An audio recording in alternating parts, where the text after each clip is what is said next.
I arrived at my sister Amanda's lavish wedding reception, excited despite our strained relationship. When I approached the buffet, she blocked my path, her white gown gleaming under crystal chandeliers. "Waste good food on you." "That's cute," Amanda sneered. "Just leave the gift and go home." I blinked, stunned. My parents stood nearby but said nothing. "Well, maybe she should go," my dad muttered. Tears threatening, I smiled coldly. "All right, I'll go," I said. "But just know this. You'll all regret it." The venom in Amanda's voice echoed in my ears as I gripped my steering wheel. The wedding venue grew smaller in my rearview mirror, but the humiliation remained enormous. I had to pull over when the tears made it impossible to see the road. Amanda and I had never been close, but we'd never been enemies either. At least that's what I thought. Growing up, she was always the golden child. 3 years older, perpetually perfect Amanda with her cheerleading trophies and homecoming crowns. Meanwhile, I was the bookish sister, the one who got straight, as but never quite fit the beauty standard our mother desperately wanted both her daughters to meet. When I was diagnosed with a thyroid condition at 16, my weight fluctuated despite my best efforts. Amanda's concerns started then. "Should you really eat that, Francine?" she'd ask at family dinners. "I'm just worried about your health," she'd tell our parents when I objected. I worked twice as hard as Amanda academically. While she partied through college with our parents footing the bill, I earned scholarships and worked part-time jobs. When I got accepted to medical school, Amanda sent a congratulatory text that read, "Wow, they must have lowered their standards." Our mother laughed it off as sister rivalry. The past 3 years had been brutal. I took out loans for medical school when my parents claimed they couldn't help because they were investing in Amanda's future. I worked nights at the hospital cafeteria while studying for boards. 3 months ago, I finally earned my medical degree, and today was supposed to be a celebration of both her wedding and my accomplishment. I'd spent $200 I couldn't afford on a dress that would meet Amanda's approval. I'd even bought them an expensive wedding gift, putting it on a credit card I was already struggling to pay down. And this was how they thanked me. My phone buzzed with a text from my cousin Jessica. We'd been close as children before her family moved to Arizona. She'd flown in specially for the wedding, and I'd been looking forward to seeing her. "Are you okay?" "That was awful. Where are you?" As I typed a response, another text came through with photos attached. My breath caught in my throat.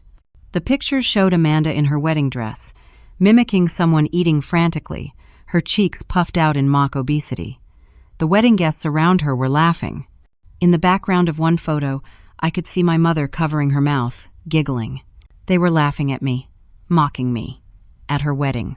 I was about to respond to Jessica when another text came through, this one from an unknown number. "Heard the fatty got kicked out before she ate all the cake. Classic Amanda, always keeping it real." I scrolled through more messages flooding in from various wedding guests, some people I barely knew, all laughing at my humiliation. My finger hovered over my mother's contact information. Surely she would stand up for me now. Then my phone rang. It was Jessica. "Francine, there's something else you should know," she said, her voice low as if she was hiding somewhere at the venue. I overheard Tyler's best man talking to another groomsman. "Tyler's business is failing. He married Amanda hoping your family connections would save his company. Your parents have already invested their retirement funds in his business." I felt a cold clarity wash over me. So that was it. Amanda's cruelty had a purpose beyond simple meanness. She was putting on a show for her new husband, proving her loyalty by casting me out. My parents were complicit because they were financially entangled. "Thanks for telling me, Jess," I said, my voice steadier than I expected. "What are you going to do?" she asked. I started my car again and pulled back onto the road. "I'm going to build a life so good they choke on their regret." As the wedding venue disappeared completely from view, I made a promise to myself. No more seeking approval from people who saw me as nothing but a punchline. No more family that wasn't actually family. It was time to find people who would love me for who I was, not despite it. 1 week after Amanda's wedding, I woke up to another barrage of nasty messages from extended family members. Apparently, Amanda had spun quite the tale about how I'd shown up to her wedding looking like a slob and had made a scene when she politely asked me to respect the dress code. According to the version circulating among our relatives, I'd threatened her before storming out. Our great-aunt Phyllis wrote, "You should be ashamed of yourself. Your poor sister's special day." I deleted every message without responding. What was the point? They'd already decided who the villain was in this story. Instead, I focused on my first day at Jefferson Memorial Hospital. After years of struggle and sacrifice, I was starting my residency in endocrinology, specializing in the very condition that had changed my life as a teenager. The irony wasn't lost on me that my family mocked me for a medical condition while I was becoming an expert in treating it. "Dr. Stanford, welcome aboard," said Dr. Elaine Blackwell, the department head and my new mentor. She was in her 50s with silver, streaked hair and the confident posture of someone who'd earned every accolade through merit rather than connections. "Thank you for this opportunity," I said, straightening my new white coat that still felt like a costume. "Your research proposal on thyroid disease management in underserved populations was impressive," she said. "That's why we selected you despite the competition." I felt a warmth spread through my chest. Here, my work mattered. My brain mattered. My body was irrelevant to my worth. The day flew by in a flurry of orientations and introductions. For 8 blissful hours, I didn't think about Amanda or my parents once. But reality crashed back when I returned to my small apartment to find an eviction notice taped to everyone's door. The building had been sold to developers who planned to convert it into luxury condos. We had 60 days to vacate. Perfect. Just perfect. I sank onto my sofa and allowed myself exactly 5 minutes to feel sorry for myself before opening my laptop to search for affordable apartments. With my student loans and the astronomical cost of housing in our city, the options were grim. My phone rang. Unknown number. "Hello? Francine, it's your grandmother's attorney, Harold Myers." My grandmother Rose had passed away 2 years ago. I'd been close to her before medical school consumed all my time. "I've been trying to reach you regarding your inheritance," he continued. "Inheritance? What inheritance?" There was an uncomfortable pause. "Your grandmother left you $50,000 in her will. The funds were released 18 months ago. Your parents were supposed to inform you." The floor seemed to drop away beneath me. I was never told about any inheritance. "I see," he said, his tone shifting. "That's concerning. The check was made out to you but delivered to your parents' address as you were in the middle of changing apartments at the time. And they cashed it? Is that even legal?" "No, it's not. That would constitute fraud. Let me look into this further. Can I call you back tomorrow?" I agreed and hung up, my hands shaking with rage. $50,000 would have changed everything for me. No more cafeteria shifts during exam weeks. No more choosing between textbooks and groceries. No more maxing out credit cards for basic necessities. The next day, I confronted my parents via phone. My father answered, and I could hear the television blaring in the background. "Dad, why didn't you tell me about Grandma Rose's inheritance?" The television suddenly muted. "Who told you about that?" "Her lawyer called me. You had no right to keep that from me." My mother's voice joined in. They'd put me on speaker. "Now, Francine, don't be dramatic. We were going to tell you, but you were so busy with school, and Amanda needed it for the wedding. You know how expensive weddings are these days. You gave my inheritance to Amanda? For her wedding? We invested it in your future too," my father said defensively. "Tyler's business will support all of us eventually. Amanda's marriage is an investment in this family's security." I laughed bitterly. "No, it was my money. Grandma wanted Emmy to have it." "Well, you weren't exactly responsible with money," my mother sniffed. "All those student loans when Tyler offered you a job at his company right out of college. I didn't want to work for Tyler. I wanted to be a doctor." "And look where that got you," my father said. "In debt, and all alone."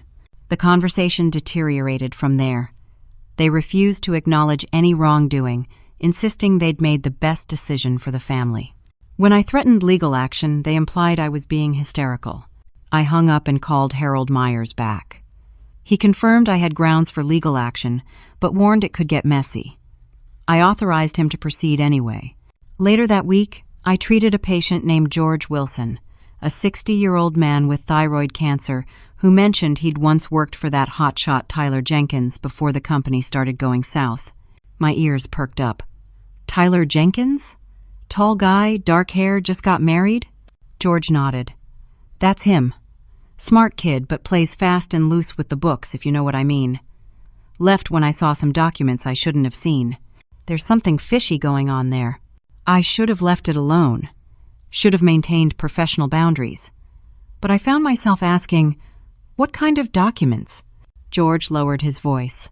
The kind that would interest the SEC, if you get my drift. By the end of the week, my life had shattered and reformed in unexpected ways. Harold Myers had begun proceedings to recover my inheritance, plus interest. I'd found a tiny but affordable apartment across town, and I'd made the difficult decision to cut contact with my parents and sister.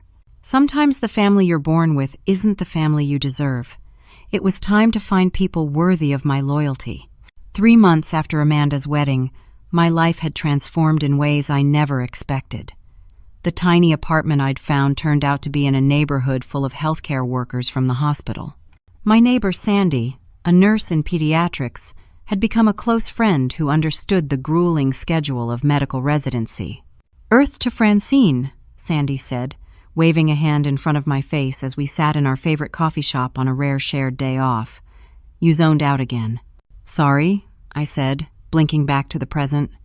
"Just thinking about the thyroid research project." "Dr. Blackwell's pet project? How's that going?" I couldn't help the smile that spread across my face. "She's asked me to take point on patient recruitment, says my personal experience brings valuable insight." Sandy raised her coffee mug in a toast. "To actually being valued for your brain." The legal battle over my inheritance had resolved surprisingly quickly once Harold produced documentation proving the check had been made out to me personally. My parents, faced with potential fraud charges, had agreed to repay the full amount plus interest. The first installment had arrived last week, allowing me to make a down payment on a small condo 15 minutes from the hospital. I'd also joined a support group for people with toxic family relationships. Every Tuesday evening I sat in a circle with 12 others who understood what it meant to be rejected by the very people who were supposed to love you unconditionally. "Have you heard anything from them?" Sandy asked carefully. I shook my head. Radio silence. "Which is fine by me." That wasn't entirely true. My phone contained 3 unread texts from Amanda, each vaguer than the last. "We should talk." Then, "Things are complicated right now." And finally, "I hope you're doing okay." No apology, no acknowledgement of what she'd done. I'd deleted them all. My hospital pager beeped, interrupting our conversation. "Dr. Blackwell needs me in the lab," I said, gathering my things. "Rain check on the movie?" Sandy nodded. "Go save lives, doctor." At the hospital, Dr. Blackwell was reviewing data with barely contained excitement. "Francine, look at these results.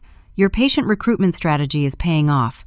We're seeing patterns in hormone responses that could revolutionize treatment protocols." I leaned over the charts, momentarily forgetting my personal problems in the thrill of scientific discovery.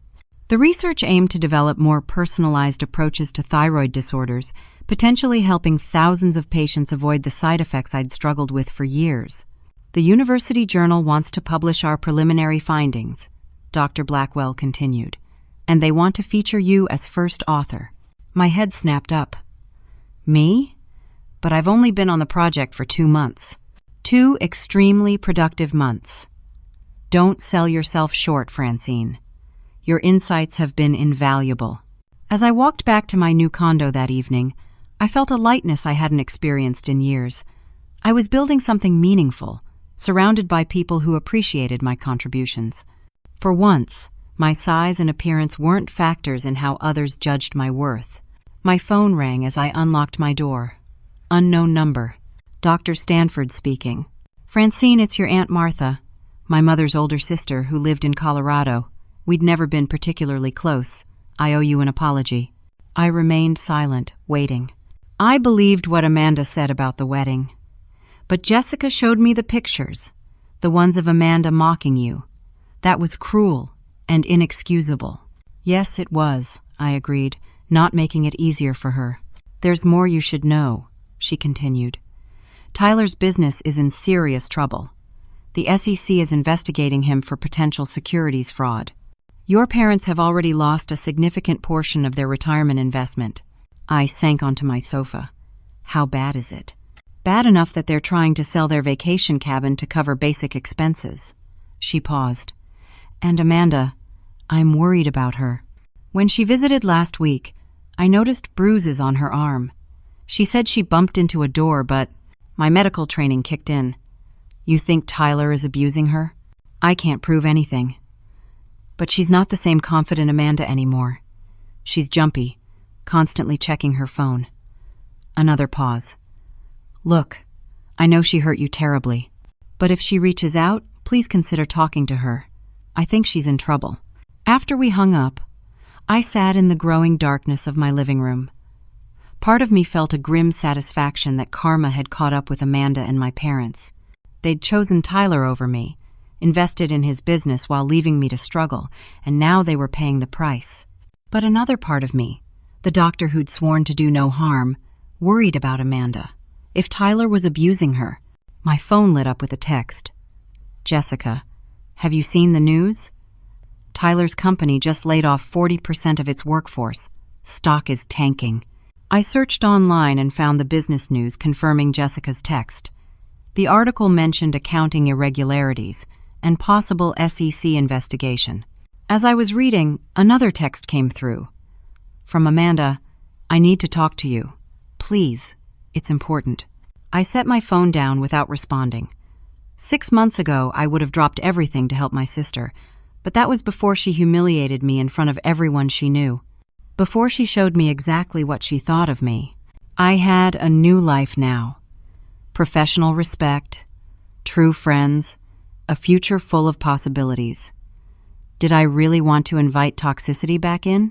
The next morning, I arrived at the hospital to find Dr. Blackwell waiting for me with an unexpected announcement. The research has caught the attention of the National Institutes of Health, she said. They're considering funding a larger study, and they want to meet the promising young doctor who contributed to the methodology. My face flushed with pleasure. That's incredible. There's more, she said. A medical journal wants to feature our work in their next issue. Your name would be prominently featured as a key researcher. As I walked to my first patient appointment, my phone buzzed again. Another text from Amanda. I'm pregnant, and I'm scared. 6 months after Amanda's wedding, I found myself in a surreal situation. My research project with Dr. Blackwell had made significant breakthroughs in thyroid treatment protocols. An article featuring me as first author had been published in a prestigious medical journal. My professional star was rising faster than I'd ever imagined possible. Meanwhile, a local medical blogger had somehow discovered the story of Amanda's wedding behavior and published a piece about resilience in the face of family rejection. The article didn't name names, but it described how a brilliant young doctor had overcome family bullying to achieve professional success. The contrast between my soaring career and my family's downward spiral couldn't have been starker. And now, Amanda was standing in the hospital lobby, visibly pregnant and clearly distressed. 5 minutes, I told her, leading her to a private consultation room rather than letting her make a scene. That's all you get. Up close, I could see what Aunt Martha had meant. Amanda's designer clothes hung on her frame as if she'd lost weight despite the pregnancy. Dark circles shadowed her eyes, and she flinched when I closed the door. Thank you for seeing me, she said, her voice missing its usual confident edge. What do you want, Amanda? Money? Because Tyler's financial problems aren't my concern. She flinched again. No, it's not about money. It's... Her hand moved protectively to her belly. There are complications with the pregnancy. The baby has a rare thyroid development issue. The specialists say there's a new treatment protocol, but... Her eyes met mine. You're on the research team that developed it. The irony was almost too perfect.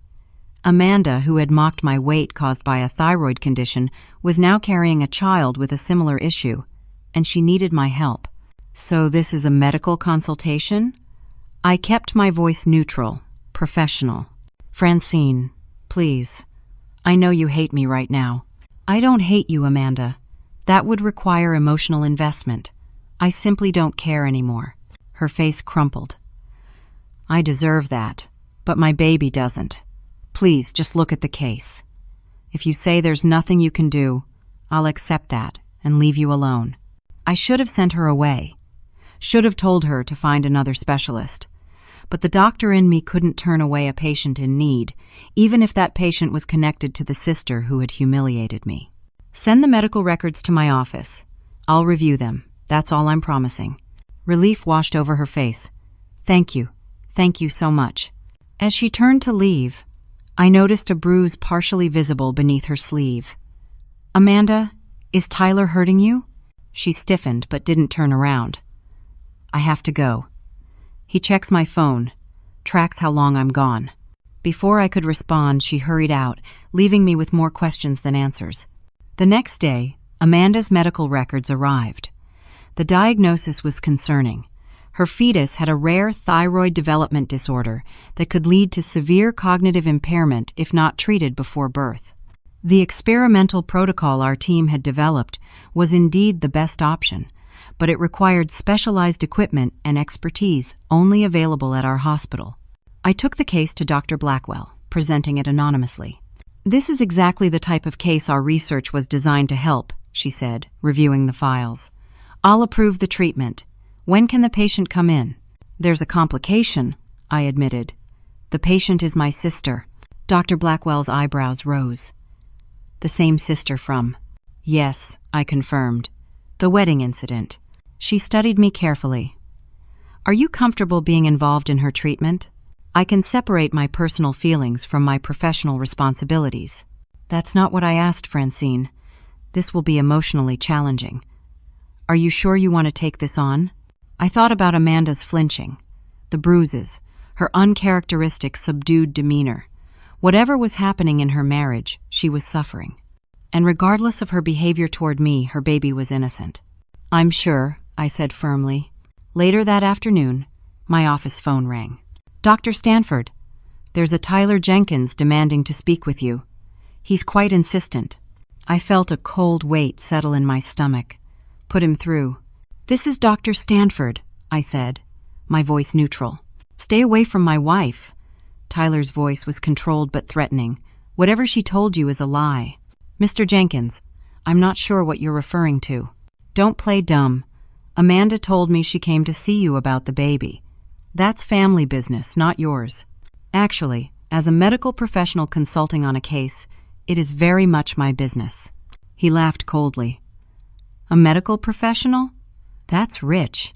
Amanda told me all about you, the jealous fat sister who couldn't stand that she married well. Well, listen carefully. If you try to use this pregnancy to worm your way back into Amanda's life, I'll make sure your hospital regrets it. My company may be facing challenges, but I still have connections. Are you threatening me, Mr. Jenkins? I'm promising you. Stay away from Amanda, or I'll file a formal complaint alleging you violated her patient confidentiality by accepting her case despite your obvious bias. How would that look for your rising career, doctor? The line went dead. I sat back, processing what had just happened. Tyler's reaction was extreme, controlling, and potentially dangerous. If he was this aggressive with me, a doctor he barely knew, what was he like with Amanda behind closed doors? I immediately reported the call to hospital security and Dr. Blackwell. Then I did something I never thought I'd do again. I called my parents. Mom answered on the fourth ring. Francine, is everything okay? No, Mom, everything is not okay. I just got a threatening call from Tyler about Amanda. I think she's in danger. There was a pause. Tyler's under a lot of stress with the business. He can be a bit intense, but he'd never hurt Amanda. Mom, I saw bruises on her arms. She's afraid of him. He's tracking her movements, checking her phone. That's ridiculous. Amanda would have told us if something was wrong. Would she?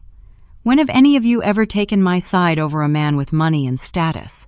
The bitterness seeped into my voice despite my efforts. That's not fair, Francine. We've always supported both our daughters. I nearly choked on my disbelief. Right. Like when you gave my inheritance to Amanda for her wedding? Or when you stood by while she humiliated me at that wedding? We've apologized for the inheritance situation, Mom said defensively. And you know Amanda can be dramatic sometimes. You shouldn't have threatened her at the wedding. It was useless. They were still rewriting history to make themselves the victims. Fine.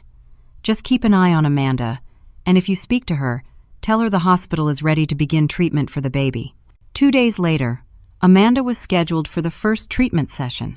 She arrived alone, which surprised me. Tyler thinks I'm at a prenatal yoga class, she explained, her voice low. I had to leave my phone at home so he couldn't track me. As I prepared the equipment, Amanda suddenly grabbed my wrist. Francine, I need to tell you something. The night before our wedding, Tyler made me promise to exclude you from the celebrations. He said your appearance would embarrass him in front of his business associates. Tears filled her eyes. I knew it was wrong, but I was so desperate to please him. I thought once we were married, things would get better. I gently removed her hand from my wrist. Amanda, we need to focus on your baby right now. Please, she whispered. I need you to understand. He's not who I thought he was. He's controlling everything. My money, my friends, my family contacts. Now he's using this pregnancy to keep me trapped. He says if I leave, he'll make sure I never see my baby. For the first time, I saw genuine fear in my sister's eyes. Before I could respond, there was a commotion in the hallway. Tyler's voice rose above the hospital's ambient noise, demanding to see his wife. Amanda's face drained of color. He found me. Oh God, he's going to be furious. I moved quickly, pressing the security call button. Stay here. I'll handle this. As I stepped into the hallway, Tyler spotted me immediately. You, he snarled, pointing a finger. I warned you to stay away from my family. Mr. Jenkins, this is a hospital. Lower your voice or security will remove you. He stepped closer, using his height to intimidate me. I'm taking Amanda home. Now. That's not happening. Your wife is in the middle of a medical procedure. His face contorted with rage. I never authorized any procedure. She doesn't need your authorization. She's a patient, not your property. 2 security guards approached, flanking Tyler. Sir, we need you to step back. Tyler's eyes darted between them, calculating. This isn't over, he said quietly. Amanda will be hearing from my lawyer, and so will this hospital. As he was escorted out, I returned to the treatment room to find Amanda huddled in a corner, shaking. He's gone, I assured her. But Amanda, you can't go back to him. I have nowhere else to go, she whispered. Mom and Dad can't help. They lost everything in Tyler's business. I took a deep breath, hardly believing what I was about to say. Then you'll stay with me, just until you figure out your next steps. Amanda looked up, surprise replacing fear. After everything I did to you, why would you help me? I thought about the support group I'd been attending, about the healing I'd begun to experience by surrounding myself with people who valued me. Because breaking the cycle starts with one person choosing a different path, I said. And right now, that has to be me. The decision to help Amanda came with immediate complications. Tyler made good on his threat, filing a complaint with the hospital ethics board alleging I had violated professional boundaries by treating a family member with whom I had documented conflicts. He also petitioned for an emergency hearing regarding Amanda's medical decisions, claiming she was emotionally unstable and being manipulated by an estranged sister. He's trying to establish legal control over your medical choices, Harold Myers explained, when I consulted him about Amanda's options. If he succeeds, he could prevent you from receiving treatment at this hospital. Amanda sat across from me in my small condo living room, hands protectively cradling her 7-month pregnant belly. He can't do that, can he? He can try, Harold said grimly. And he has resources, despite his company's troubles. While we strategized with Harold, my support network mobilized in ways I never expected. Dr. Blackwell scheduled an emergency meeting with the hospital ethics committee, presenting research showing the critical importance of continuing Amanda's treatment without interruption. Sandy arranged for a security consultant to enhance my condo's locks and install cameras. Even Jessica flew in from Arizona to provide additional support. We need to document the abuse, Harold advised. Photographs of the bruises, text messages, anything showing his controlling behavior. Amanda hesitated. I deleted most of his texts. He made me. What about financial records? Has he restricted your access to money? She nodded slowly. I haven't had access to our joint accounts for months. He gives me a prepaid card for approved expenses. That's financial abuse, I said quietly, and it's evidence. Working methodically, we built a case while continuing Amanda's medical treatments. The baby was responding well to the protocol, showing improved thyroid function with each week. But the stress was taking a toll on Amanda. She lost weight despite the pregnancy, startled at loud noises, and often woke screaming from nightmares. One evening, as we reviewed paperwork for a restraining order, my phone rang. Unknown number. Dr. Stanford. Francine, it's your father. I put the phone on speaker so Amanda could hear. What do you want, Dad? We need to talk about Amanda. Tyler came to see us. He's worried sick about her and the baby. Says you've poisoned her against him. Amanda's face paled. I squeezed her hand in support. Dad, Tyler is abusive. Amanda has the bruises to prove it. He explained those. Said she's clumsy because of the pregnancy. His voice lowered. Francine, we know you've been angry since the wedding, but using Amanda's pregnancy to get back at us is going too far. Amanda spoke up, her voice stronger than I'd heard in weeks.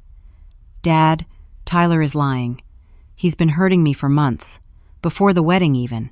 There was a long silence. Finally, my father spoke again, his voice uncertain. Amanda? You're there? Yes, Dad. I'm safe with Francine. Please don't tell Tyler where I am. But your mother and we've been so worried. Tyler said you were being manipulated, that Francine was using your pregnancy to conduct experimental treatments. I couldn't contain my frustration. The treatment is saving your grandchild's life, and it's been approved by the hospital ethics committee. Tyler is trying to control Amanda by controlling her medical care. I don't understand, my father said. Why wouldn't Amanda come to us if things were so bad? Amanda's voice broke. Because you always take the side of whoever has the most money or status. You gave away Francine's inheritance to fund my wedding to an abuser. You stood by while I humiliated her at that wedding because Tyler wanted me to prove my loyalty. Another long silence. I need to talk to your mother about this, Dad finally said. Just be careful. Tyler's been making some disturbing statements. I think he's desperate. After he hung up, Amanda broke down. I'm so sorry, Francine, for everything. The wedding, the inheritance, all the years of treating you like you were less than me. I was so insecure, so desperate for approval. I thought if I could just be perfect enough, thin enough, successful enough, I'd feel worthy. I sat beside her, offering tissues. Why did you stay with Tyler when he started hurting you? She wiped her eyes. At first it was so subtle. He'd criticize my appearance, then apologize with expensive gifts. He'd check my phone because he missed me so much. By the time he actually hit me, I was already isolated from everyone who might have helped. She looked at me directly, including you. Especially you, because deep down I knew you were stronger than I ever was. Before I could respond, my phone chimed with an incoming email. Doctor. Blackwell had forwarded a message from the hospital's legal team. Tyler had withdrawn his ethics complaint and canceled the emergency hearing. That's strange, I said, frowning. Why would he back down now? The answer came the next morning when Sandy called me at work, her voice tight with urgency. Francine, you need to see the news right now. I pulled up a local news website to find Tyler's face plastered across the homepage. The headline, Tech CEO Tyler Jenkins arrested on suspicion of securities fraud and embezzlement. According to the article, an anonymous whistleblower had provided the SEC with documentation showing Tyler had been falsifying financial reports and diverting investor funds to personal accounts offshore. The evidence was damning and included records of my parents' retirement investment. It wasn't me, I told Amanda when I called to share the news. I didn't report him. I know, she said softly. It was me. What? How? Before I left, I copied files from his home office. Documents he made me sign without reading, bank statements showing transfers to accounts I never knew existed. I sent them to the SEC 3 days ago. I was tired of being afraid, Francine. You showed me what courage looks like. That afternoon, as I was finishing rounds, a nurse informed me that my parents were in the waiting room. I found them huddled together on a vinyl sofa, looking older and more defeated than I'd ever seen them. "Is it true?" my father asked without preamble. "Has Tyler been stealing our money?" I sat across from them. "It appears so. The SEC has evidence of widespread fraud." My mother dabbed at her eyes with a tissue. "We've lost everything, Francine. The house is mortgaged to the hilt. The cabin's already been sold. Our retirement accounts are empty." Part of me wanted to say they deserved it for trusting Tyler over their own daughters, but their broken expressions stopped me. "Have you spoken to a financial advisor?" I asked instead. "We can't afford one," my father said bitterly. "We can barely afford groceries." I thought about the inheritance they'd taken from me, now repaid with interest. I thought about their silence at Amanda's wedding, their continued excuses for Tyler's behavior. I had every right to walk away. "I know someone," I said finally. "A financial counselor who specializes in cases like yours. I can arrange a consultation." My mother looked up. "Why would you help us after how we've treated you?" "I'm not doing it for you," I said honestly. "I'm doing it because I refuse to become bitter and vindictive. Breaking the cycle, remember?" As I arranged the financial consultation for my parents, I received an unexpected call from a detective investigating Tyler's case. "Dr. Stanford, we have reason to believe your research work may have uncovered evidence relevant to our investigation. A patient of yours, George Wilson, says he spoke to you about documents he saw while working for Jenkins Investments." I confirmed the conversation but explained I hadn't seen any actual evidence. "Nevertheless," the detective continued, "we'd appreciate your cooperation. The documentation misses." Jenkins provided is helpful, but testimony from an impartial medical professional about potential victim statements would strengthen the case. I agreed to provide a statement, carefully omitting any protected patient information while confirming what George had shared voluntarily. That evening, as Amanda and I shared a quiet dinner in my condo, my phone chimed with a text from Jessica. "Check your email now. You won't believe what I found." The email contained an audio file with a brief message. "Recorded the night before the wedding. Thought you should hear this." I pressed play, and Amanda's voice filled the room. "I know it seems harsh, Tyler, but Francine needs to understand she's not welcome in our circle. Making a scene at the wedding is the perfect way to show everyone where she stands." Tyler's voice responded. "Just make sure your parents back you up. I don't need her making connections with any of my business associates." "Don't worry," Amanda replied. "They'll choose me. They always do." I looked up to see Amanda's face crumpled in shame. "I was such a horrible person," she whispered. "I don't even recognize that voice anymore." I stopped the recording. That was the old Amanda. The question is, who do you want to be now? She placed both hands on her belly, where her child grew stronger each day thanks to the treatment protocol I'd helped develop. Someone worthy of being your sister. Someone who stands up for what's right, no matter the cost. The next morning, Tyler was denied bail as a flight risk. According to the court documents, he had made arrangements to flee the country using falsified documents, abandoning Amanda and their unborn child. As Amanda listened to the news report, something shifted in her expression. Fear gave way to determination. "I want to testify against him," she announced. "Not just about the financial crimes, but the abuse, too. I want to make sure he can never do this to anyone else." I squeezed her hand. "That's the bravest thing I've ever heard." In the weeks that followed, my life took on a surreal quality. By day, I was Dr. Stanford, rising star in endocrinology, shepherding a groundbreaking research project toward wider implementation.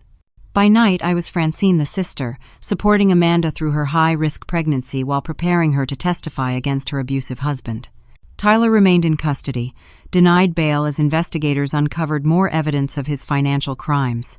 His company had collapsed completely, leaving investors, including my parents, with nothing. The criminal case was proceeding, with Amanda scheduled to provide testimony about both financial manipulation and domestic abuse.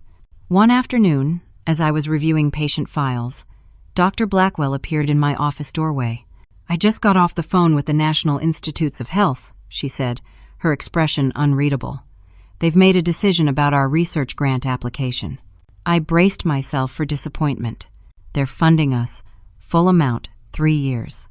Her serious expression broke into a wide smile, and they specifically cited your innovative patient recruitment methodology as a key factor in their decision.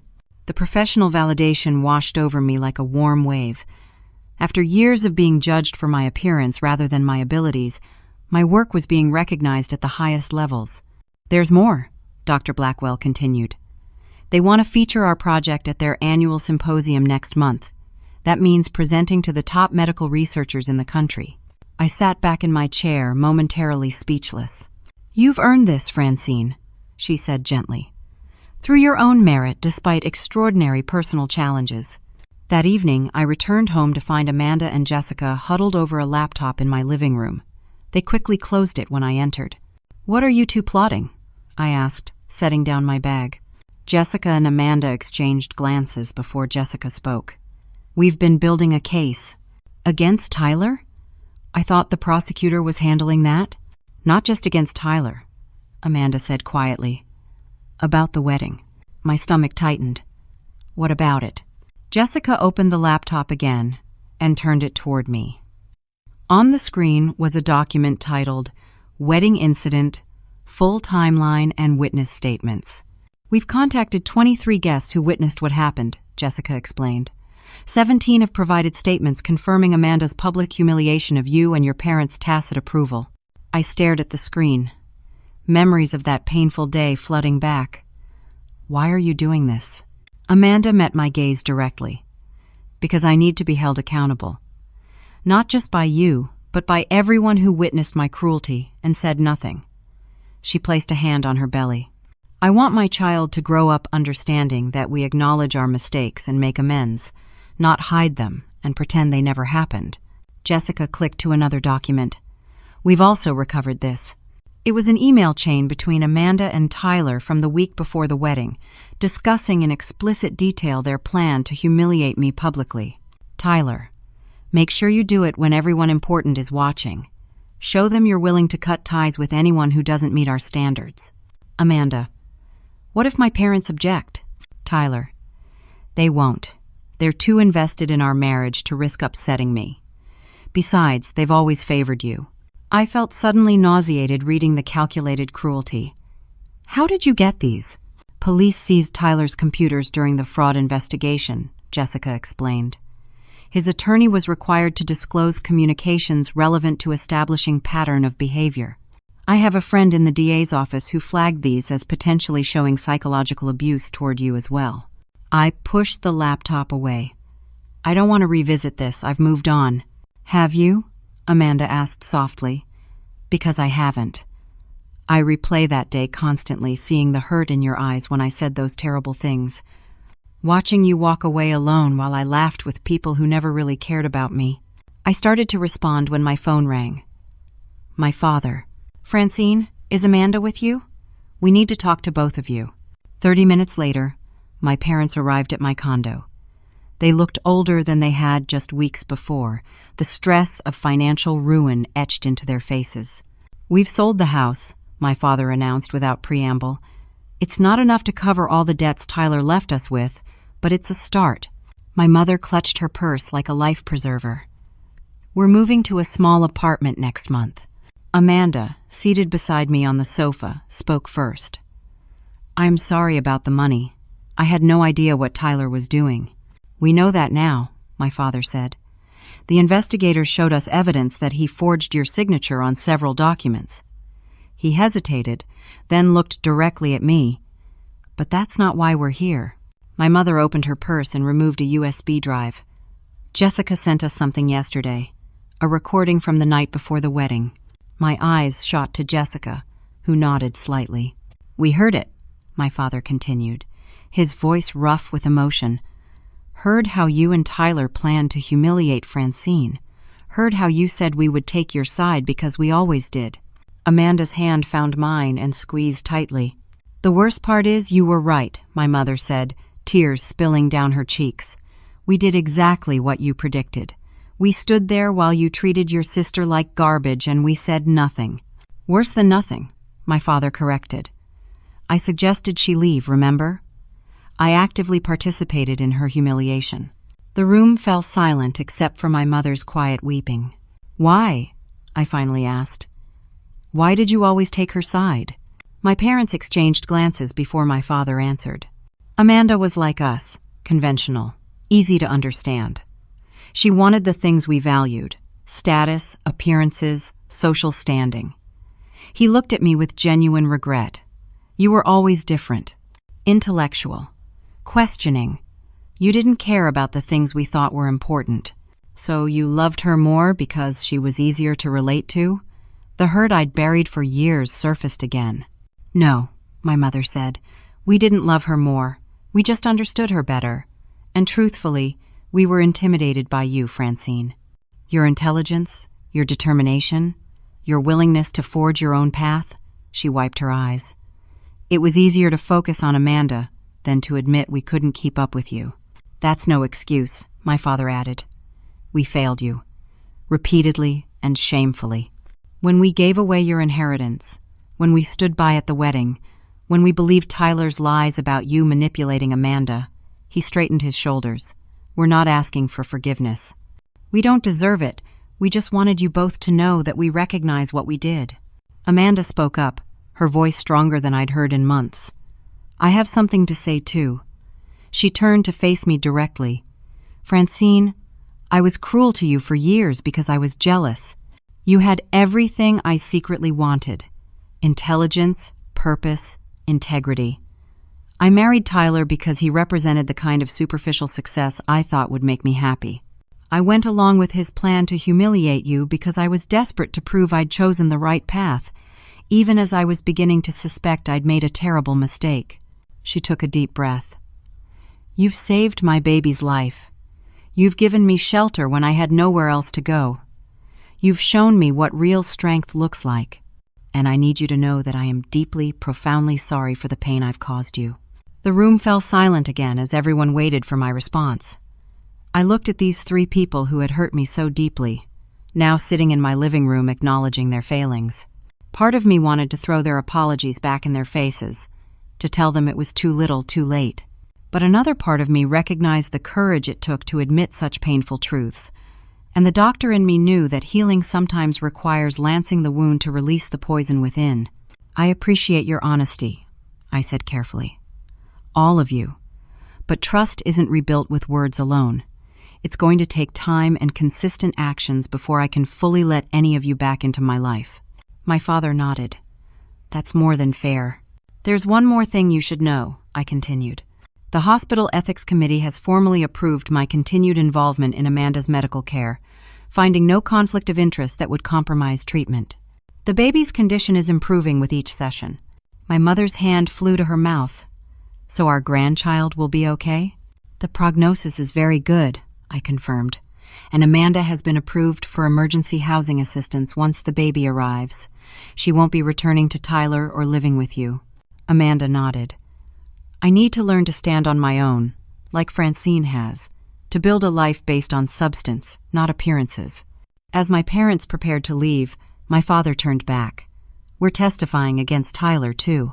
The prosecutor says our statement about how he manipulated family relationships establishes a pattern of control that strengthens Amanda's abuse claims." After they left, Jessica, Amanda, and I sat in silence for several minutes. "Well," Jessica finally said, "that was intense." Amanda laughed shakily. Understatement of the year. I looked at these two women, one who had stood by me from the beginning, one who was learning to stand on her own after years of destructive patterns. The path forward wasn't clear, but for the first time, it felt like healing was possible. So I asked Amanda, "Have you thought about names for the baby?" 1 year after Amanda's wedding, I stood at a podium in the grand ballroom of the Westfield Hotel, addressing 300 of the nation's top medical researchers. Behind me, a screen displayed the results of our thyroid treatment protocol, showing significant improvements in patient outcomes across diverse populations. By centering patient experiences in our research methodology, I concluded, we've developed a more responsive, personalized approach that addresses not just the physiological aspects of thyroid disorders, but the quality of life implications as well. The applause was gratifying, but not nearly as meaningful as Dr. Blackwell's approving nod from the front row. Beside her sat Sandy and Jessica, both beaming with pride. And in the back, trying to be inconspicuous but failing due to the squirming 6-month-old in her arms, was Amanda. The baby, my niece Rose, named after our grandmother, had been born healthy after completing the full treatment protocol. She would need ongoing monitoring of her thyroid function, but the prognosis was excellent. Her bright eyes and ready smile showed no signs of the condition that had threatened her development in utero. As the audience dispersed for the networking reception, my parents approached cautiously. They had dressed carefully for the occasion, my father in a newly purchased suit that couldn't hide how much weight he'd lost, my mother in a modest dress I'd never seen before. "That was remarkable, Francine," my father said. I didn't understand half the medical terminology, but I could see how impressed everyone was with your work. The standing ovation was a hint, I replied with a small smile. My mother touched my arm hesitantly. "We're so proud of you. I know that doesn't make up for all the times we failed to show it, but we truly are." Over the past year, my relationship with my parents had undergone a careful reconstruction. After selling their home, they had moved into a small apartment and started over financially. My father had taken a job as a high school administrator, a significant step down from his former executive position, but one he approached with unexpected humility. More significantly, they had both entered therapy, individually and as a couple, to address the toxic patterns that had damaged our family. Our interactions were still sometimes awkward, but they were making consistent efforts to respect boundaries and acknowledge past mistakes. "Thank you for coming," I said sincerely. "It means a lot to have family here." The word family had taken on new meaning for me over the past year. My chosen family had expanded beyond Sandy and Dr. Blackwell to include colleagues, friends from my support group, and even some distant relatives like Jessica who had demonstrated genuine caring. And then there was Amanda. My sister's transformation had been remarkable. After Rose's birth, she had moved into the emergency housing I'd helped arrange, refused any financial support from our parents, and enrolled in community college courses in social work. She volunteered at a domestic violence shelter and had recently been hired as a part-time victim advocate. Tyler's criminal case had concluded with a 15-year sentence for securities fraud, embezzlement, and domestic abuse. Amanda's testimony had been crucial, particularly in securing the abuse conviction. She had stood in the courtroom, facing the man who had controlled and hurt her, and spoken her truth with unwavering clarity. My own testimony had helped establish how Tyler had attempted to use Amanda's pregnancy to maintain control, threatening her medical care and the health of their child. The judge had cited this as particularly egregious in his sentencing remarks. The financial aftermath had been complex. My parents had lost nearly everything, but the court had ordered restitution for Tyler's victims, including them. They would eventually recover a portion of their retirement savings, though nowhere near what they had invested. More surprisingly, the court had awarded Amanda a portion of assets that could be proven to have existed before Tyler's fraudulent activities began. She had immediately placed this money in a trust for Rose's education, refusing to touch it for her own needs. "Dr. Stanford?" A voice interrupted my thoughts. It was the head of the National Institutes of Health Endocrinology Division. That was a remarkable presentation. "I'd like to discuss expanding your research to a multi-center trial." As I engaged in this career, making conversation, I could see Amanda watching from a distance, genuine pride in her eyes. When I rejoined her later, she handed Rose to me with practiced ease. "My brilliant sister," she said, adjusting Rose's tiny cardigan. "Future winner of the Nobel Prize in Medicine." I laughed, bouncing Rose gently. "Let's not get ahead of ourselves. Seriously, Francine, what you've accomplished is extraordinary. Not just the research, but everything." She gestured around at the room full of distinguished medical professionals. "You built this life while I was busy chasing superficial things that never made me happy. You're building something meaningful now, too," I reminded her. She nodded. thanks to you showing me it was possible. Later that evening, my parents hosted a small celebration dinner in a private room of a nearby restaurant. They had saved for months to afford it, insisting on honoring my achievement despite their financial constraints. As we gathered around the table, I looked at these imperfect people who had hurt me deeply but were now striving to be better. My father raised his glass. To Francine, whose brilliance and compassion have changed countless lives, including our own. And, my mother added, who taught us that true strength isn't about appearance or status, but about integrity and resilience. Amanda stood next, balancing Rose on her hip. To my sister, who showed me what real courage looks like, who helped me when I deserved it least and needed it most. As glasses clinked and conversation flowed, I reflected on the journey from that painful wedding day to this moment of professional triumph and personal healing. The sister who had once refused me food and mocked my appearance was now one of my strongest supporters. The parents who had stood by in silence were now publicly acknowledging my worth. It wasn't a perfect reconciliation. There were still moments of tension, old patterns that threatened to resurface. But we were all committed to the difficult, ongoing work of building healthier relationships. Later that night, as Amanda and I walked back to our hotel, Rose sleeping peacefully in her stroller, my sister asked a question that caught me by surprise. "Do you remember what you said that day, when you left the wedding?" I nodded. I said you'd all regret it.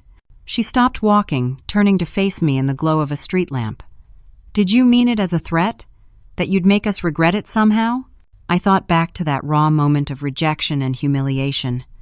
No, it wasn't a threat. It was a prediction.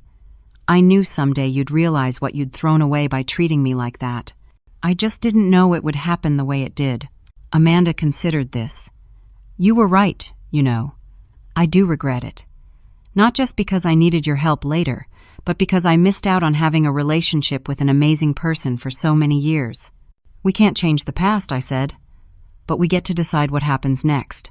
As we resumed walking, I realized this was the true victory. Not the research award or professional recognition, but the freedom to define family on my own terms. To set boundaries based on mutual respect rather than obligation. To choose connection with those who had hurt me, but only after they had demonstrated genuine change. The journey hadn't been easy. There had been moments of doubt, of backsliding, of wondering if I was making a mistake by allowing these people back into my life.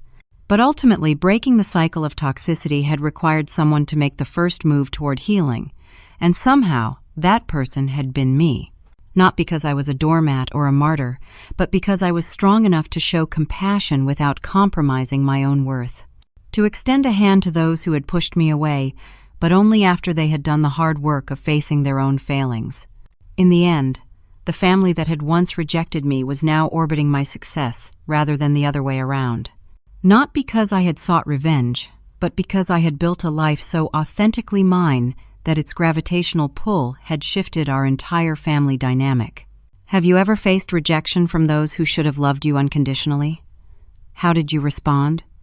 Did you cut ties completely, or find a way to rebuild on healthier terms? I'd love to hear your stories in the comments below. And if this story resonated with you, please like, subscribe, and share it with someone who might need to hear that family is defined by respect and support, not just by blood relations. Thank you for listening, and remember that sometimes the greatest victory isn't proving others wrong, but proving to yourself just how strong you truly are.